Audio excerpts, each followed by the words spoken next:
Hello, everyone out there. Can you hear someone cutting the grass outside? No. Do you want me to? No. Okay. This is perfect. This is a great start of a recording.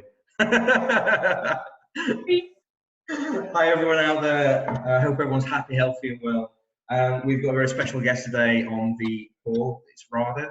Radha is a midwife who's been working for nearly 6 years now, and that's in both a hospital and a community-based setting. Really excited to get her on the call today because I know at the minute, especially in lockdown, we've got patients as well who've been contacting us who are pregnant.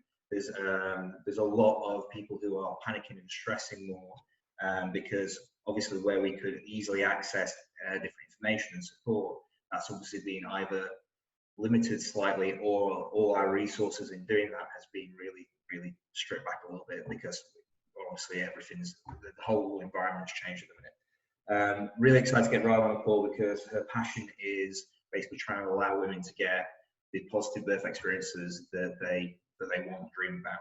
And there's a whole raft of ways that Radha helps people with this. And yeah, very excited to get going with everything. So hi, Radha. Ooh. Hello, hi.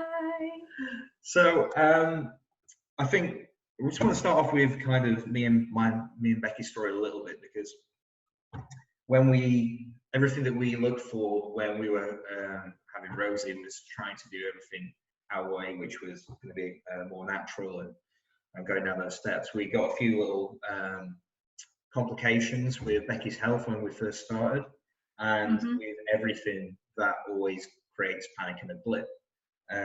So we tried to tackle that, and one of the first things we did was to go through hypnotherapy. Now, I forgot what the official term was for that sort of thing, but I think when we talk to a lot of people, we talk about hypnotherapy itself, people kind of think it's the swinging clock and putting people into trances, which is completely not true. And the main thing is about education. So Radha, take over, go for it.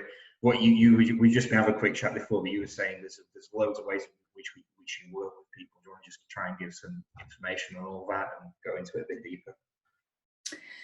Yeah, absolutely. So, as you said, I've been a midwife for quite a long time now, coming up for 6 years. And I've looked after many women on many different journeys towards meeting their little ones. And the main thing that I'm passionate about is about a positive experience. And the thing is that positive experience is so different for every single person that's having a baby. I often joke, I might go on and put you some whale music on in the background, and you want Metallica because that's your jam. Okay, so bit of a kind of tongue-in-cheek thing, but it just really goes to demonstrate that what's perfect and relaxing and positive and empowering for one couple or for one person having a baby is likely different, polar oppositely different to somebody else. So obviously, as my job as a midwife and as an antenatal educator, it's my job to get to know the person who's having the baby and find out what makes a tick in terms of what kind of experience do they want. How do they want us as professionals? How do they want us to look after them? What information do they need to allow them to be able to make those choices? What kind of knowledge have they already got? What do they need to build on? And a lot of the time when we talk about birth plans, I'm really big on birth planning. Excuse me. And the reason for that is I think it's one of the main reasons that women feel they can own their experience if they're able to communicate in advance through their birth preferences and getting those thoughts and feelings and things the way they want to really achieve that experience down on paper. So when the big day comes, they can kind of, with their care team, go through what it is that's really important to them, go through some of the key things that will make this a really positive experience. So we've got a bit of a blueprint to be working from to say, actually, how do you need me to look after you? So you come out with this feeling like you really were empowered to make those choices. Birth plans are always a massive, sometimes like a hedge to jump over for some people in practice, especially when we're working with pregnant people. We work quite a lot because I think commonly the thought process behind it by some people, especially if it's their first one, is the fact that I don't want to make a plan because I feel that my plan will not be achieved, or in a sense, I don't want to make a plan because it's not in my hand and I'm not in control of this. And my ongoing debate is it doesn't matter as long as you have that initial thought process. It, like you said, it gives you something to be in control of. It doesn't have to be you have to be in control of the whole process, but by having control of a particular thing, even if it's lighting or whether it's these steps that you want to feel, it gives you some ownership of everything. It's going to make that experience so much bigger for me. So I'm with you whenever I'm talking to any pregnant people that plans are important. And not only that, if a plan from an education point of view for self-education gives you the ability to go, if this doesn't happen, my next two options would be this, and therefore, if it was presented in these two options, I'm going to do this one. So it gives you a track of, even if things don't go the right way, and that happened to me and Beck, we kind of knew where we were going, and it's more the education side to say that, okay, it's fine if it doesn't go right, because we know where to go next. So nothing catches you off guard, because that's where your body shuts down. I don't know if you agree with that. I can see you nodding away, but yeah, it's like you're absolutely right. The plan is not actually about making the plan. The plan is about becoming educated and becoming informed on what your choices may be on the day, and the different paths that the birth could take. So that's exactly right. Get in control on the day. This is kind of what I wanted. If now this is what's happening, you can think, yeah, I read about that. I did the class about that. I read the blog, listened to the podcast about that. I know what this is. I can tackle this with confidence because I understand what it is. And yes, we want this. Or actually, we've decided we're going to go for plan B and we prefer more of this sort of approach. So that opportunity to get it all down on paper allows you to, or, you can even do the like a visual birth plan. Some people don't like writing like reams and reams of stuff. They feel like it's just not going to get read and doesn't get the point across.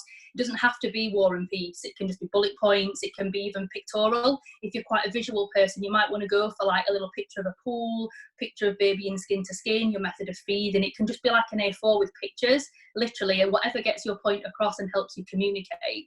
Because obviously on the day, you're not going to want to, we know about physiology of birth.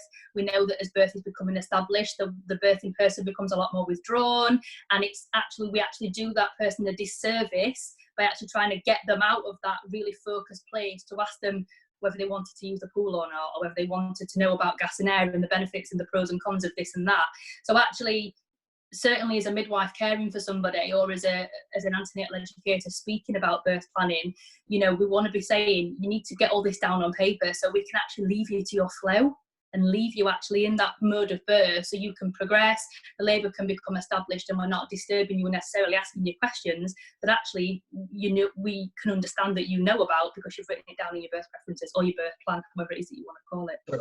I'm obviously a little bit woo-woo as well, so for me, doing a plan also helps visualize things, and for me then visualization often manifests into those things itself. So especially how much do you feel that actually making a plan helps visualizing the process will help that person manifest? And the second thing is this something that you would be saying to people, look, if you're at home now, crack on doing this, because going through that visualization is going to be helping your body anyway and helping your mind prep for everything anyway. Go for it. Absolutely. Yeah, so absolutely. So obviously although you might think, oh, I'm pregnant, I'm not going to make a plan because I don't want to be disappointed, as you said earlier, actually you've been making a plan since you were a little child. Okay, you've been building up a picture of what it's like to be a parent, what it's like to give birth, how that's going to feel, what it's going to be like, how hard it's going to be, how easy it's going to be. So you've already got the plan in your mind. You already have those preconceived ideas, either positive or negative ones. But now is the option. While we're all in lockdown, we can't do much more apart from maybe kind of focus. And I love the thing that you said about the visualization. I often say manifest the birth that you want. And women kind of look at me and they're like, what? And I'm like, if you're having a dream, I say, bear with me. I said, just go with me on this. If you're having a dream and it's a nightmare, or you're having an argument with your partner, you wake up and your brain's not really quite sure that it is actually a dream. So you're either still in fight and flight response from this monster chasing you, from this dream you've been having, your heart's still pounding, you're still feeling anxious, or you're even still mad at your partner from the argument you've had in the dream, right? It takes you a little while to kind of come round and think, okay, your brain realizes it was just a dream. So we can make our body and our mind feel the way we would feel when we are going to give birth, when we've not even given birth yet. We can almost kind of trick our body into feeling that by actually visualizing and feeling it on a deep level, what it's going to feel like, where you're going to be, what positions you're going to be in, how it's going to feel. And we can't always influence the external things like who's going to be there or which particular midwife or caregiver is going to be there, but we can influence our thoughts and feelings about that, and we can start to do some visualization and some manifestation work around seeing yourself as calm, seeing yourself on that day with your eyes closed, focused, moving around, getting into different positions that help you feel more comfortable and more in control. And you can do an awful lot just sat on your sofa now to help your mindset and to help your approach to giving birth. But even, I mean, we in our practice is all based on sympathetic dominant states and parasympathetic states. So that's where we work within chiropractic as well. But you're completely right in the fact that if your body's still going to react the same if it's seeing a tiger or if the tiger's actually chasing you. Within that dream state, the same thing's going to happen, whether that is contraction of muscles, and you think about the whole birth process and not having that relaxed tension to be able to contract from or to be in the right position. It's, you know, even sat now, even if you're not pregnant, sat there listening to this, going through those mind states, it's still going to help your body even in a stress situation now. And it's so true that thoughts basically manifest physiology, and physiology do manifest thoughts, and it's constant feedback loop. So if we can tap into that, we're going to get some change. What's really interesting there is the fact that you've talked about the fact that you've been visualizing, manifesting these, what your birth will be like for years and years and years, depending on your experiences. So if, say, somebody has been in an environment with negative stories, and I'm sure on the lead up to our birth, we kind of had this policy of, I don't want to hear what your birth story is, because the majority of the time birth stories are this negative thing, which, you know, everyone talks about the bad reviews and don't talk about the good ones in general. So how would you advise to kind of stay away from those? Yeah, from, say, if somebody has had a family of generations of bad birth trauma or bad events, how would you tap into that? Is it taking on a coach, or is it doing work yourself, or? I think it's a bit of a combination of everything. Obviously, sort of coaching can help you to kind of get to the bottom of where those core beliefs come from. So you're on the flip side, even you're thinking about trauma on a very basic level. If you're from a family of like easy birthers, so I would say, you know, your two sisters both had spontaneous, unmedicated, intervention-free births. Your mum birthed you vaginally with no complications. She birthed your other sisters, your brother, your sister then go on to have a water birth at home, and you're from a family where birth is just the done thing. Women are powerful, women are amazing, our bodies just do it. If that's what's been sort of drip fed into your psyche since you were little, and then you go on to become pregnant, you then make your birth plan with the belief in your mind that birth is normal, birth is natural, I can do it, it's fine. And then something happens on the day, a twist happens in the birth story of you, and maybe the labour doesn't progress as you would have anticipated it to, based on your core beliefs of what birth is. Then you can see how quite easily that the person in that situation could quite easily become very despondent and very depressed and blame themselves. Well, it's me, I'm broken. Like, I believe that now I've not been able to achieve the very basic of kind of what I understand to be true about women and birth and having babies. So you can do it you can flip side it, obviously, like you were saying about people that are, you know, growing up and living around negativity around birth, and there is an awful lot of negativity. You've only got to walk into the supermarket, the front cover of, you know, Hello magazine is, you know, my baby tore me front to back, you know, my 12-pound baby and my 155 stitches or whatever. That's just on the front cover. You've not even physically sort that out, and that is bombarding us all over the place, not to mention social media. So we are already bombarded with negativity. And then if you are then from a family of people who are like, oh yeah, you know what, you'll find it really hard, it's so painful, but it's worth it, you know what, I had to have this epidural, blah blah blah blah, and you're just going to think, oh my god, I'm terrified, I'm so overwhelmed. And then you're almost thinking, I'm not going to make a plan because everyone says how hard it is and how it doesn't never go to plan. So then you're probably going to have the sort of experience that the people caring for you want you to have, which may be fine, but it may not be fine, and it may not be what you wanted. So a lot of the work that I do is around helping women understand the physiology of birth. You know, the babies are going to come. We're all in lockdown. The babies are still going to come. They don't stop on Christmas Day and bank holidays. They're not going to stop in COVID-19 time, okay? The babies are still going to come, and your body knows what to do. You have that innate knowledge and the physiology in your body from generations and generations and generations ago. Your body knows what to do. So, you know, your body believes in you, and your birth partner and your family, and I believe in you, and the midwives caring for you believe in you, but you've got to believe in yourself. So a lot of it is about getting out of your own head, and a lot of the coaching techniques that I do through my emotional health coaching are around resilience and looking at those potentially unhelpful core beliefs, looking where they come from, and looking at the lies and truths we tell ourselves, and actually being able to reframe that for positive for birth. All the time as well is submitting, allowing your body to do it, is to submit to that innate journey that it knows inherently to do. So I think as well, whenever we're working with people, it's not always, because you get a nice way, you get the fighters as well, who are like, I'm going to do this, I'm going to fight, but sometimes that fight, constant in here, can be the thing that stops them from progressing. So sometimes it's just allowing that submission to, this is, my body's got this better than I can ever think of the process in here. And it also depends what kind of personality you've got, because if you are, you know, a little bit more shy or a bit of a people pleaser, or maybe you've got some low self-esteem issues and you think, oh, I don't really deserve a good birth, or, you know, I couldn't do it last time, so I'm probably not going to do it again this time, or there's other limiting beliefs there, you know, you're less likely to maybe be able to stand up and kind of really advocate for what it is that you want for yourself. So again, it all does come down to not only like submitting to the process, which is important, and the physiology will help you with that as the process goes on, but also being mindful of almost the emotional baggage that you're bringing into your pregnancy and birth experience, and how you can actually harness that and turn that into a superpower rather than it holding you back.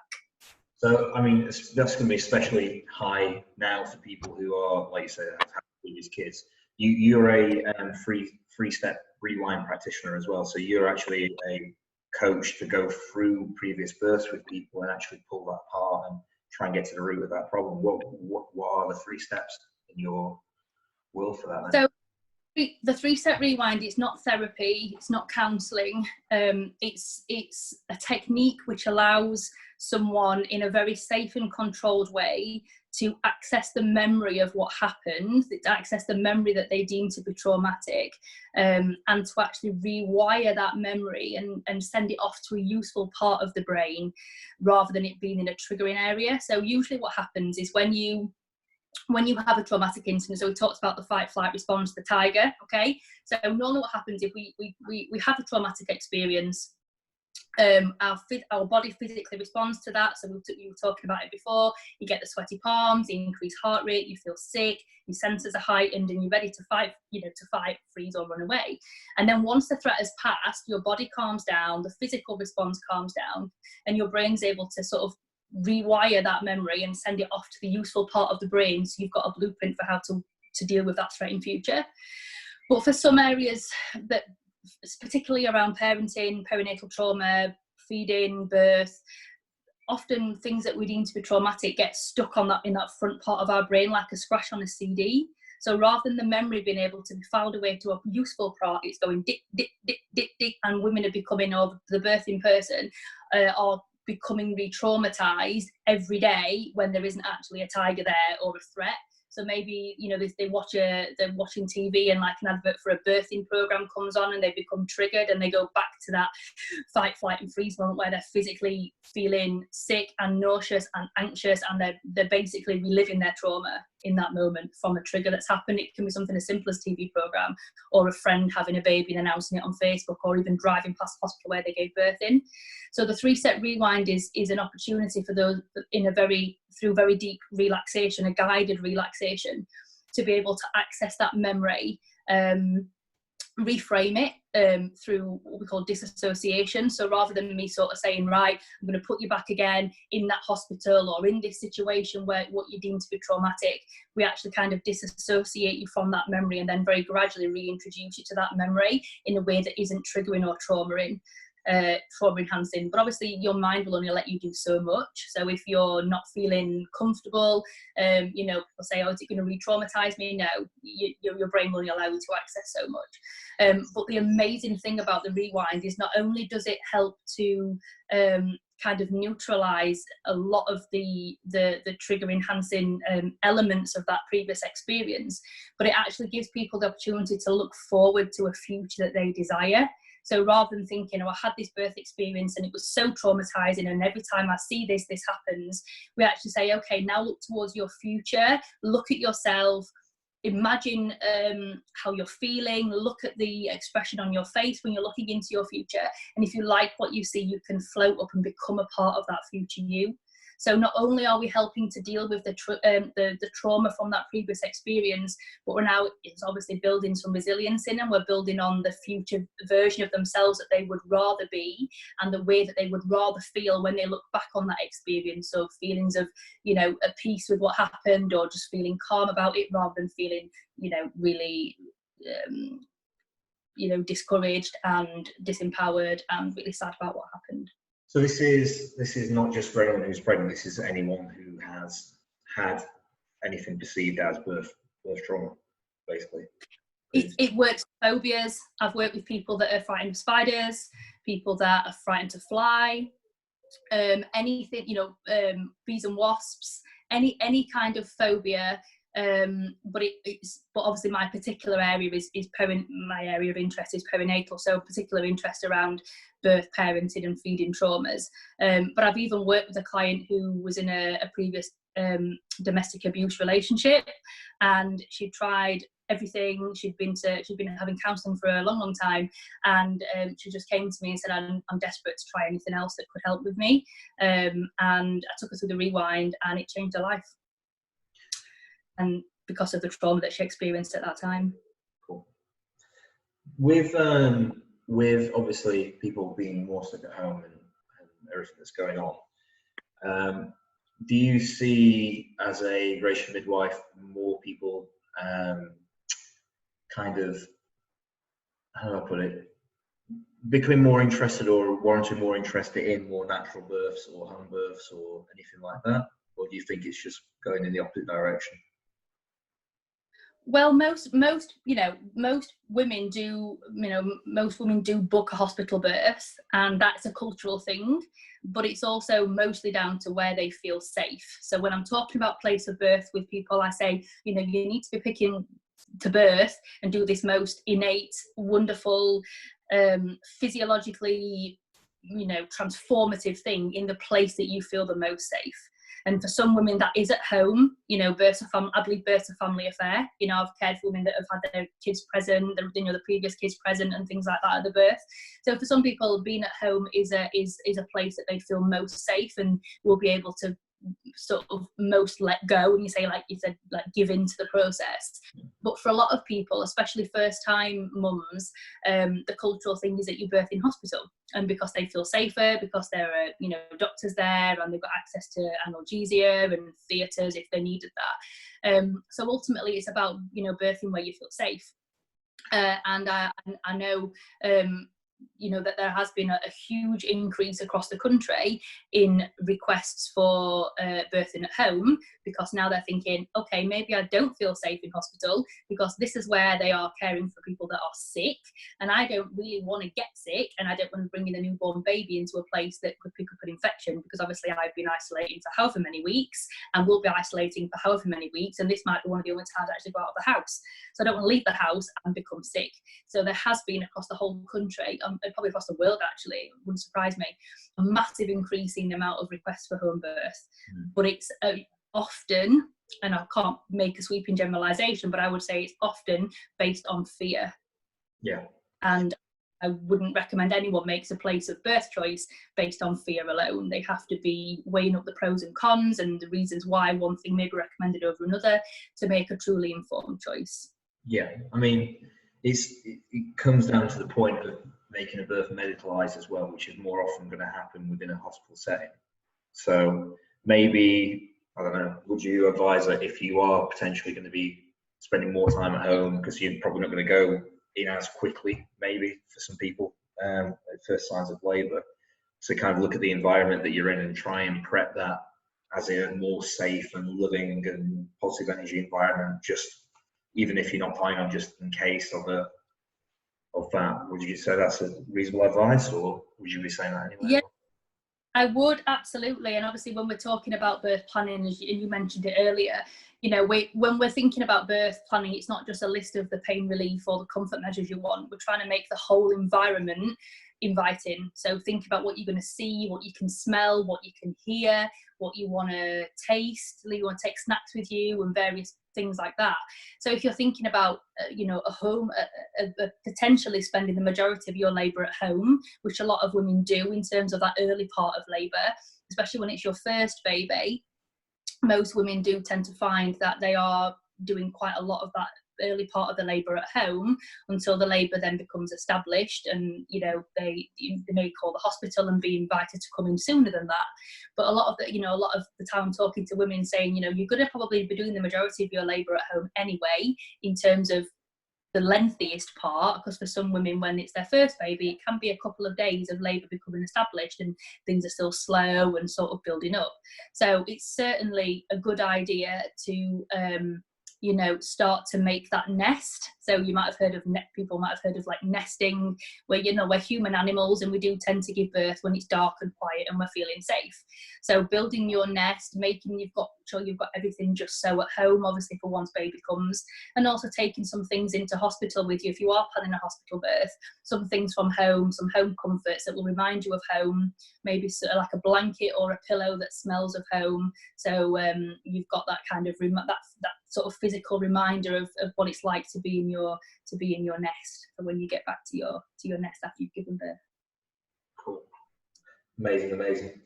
I could literally speak for hours and hours and hours and hours, but I'm sure we will do in the future on various points, because when we were planning this call anyway, it was we were listing things we could go through, and we kept going, no, let's just make this general.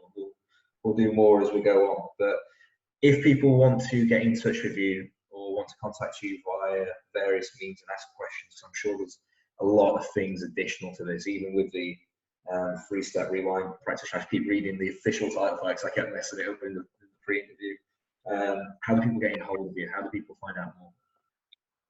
So I've got a Facebook page. It's under my own name, Radha Wilson Jefferies. And I'm also got a website under the same name, so www.radhawilsonjefferies.co.uk. You can drop me an email or direct message me with any questions and I'll be happy to have a chat. Amazing. Thank you so much, Radha. Keep safe, and yeah, an amazing resource for anybody who's interested in any of these things. And I think the strongest message is, if you are pregnant and you are panicking at the minute, is that one that you just pulled out for me there was the fact that, you know, millennia of people have been doing this, and that is innately within you to do it. So, you know, there we go. Release the fear and tap into the wisdom of birth. Beautiful. Thank you so much, Radha. Keep safe. See you soon. Thanks so much. See you later.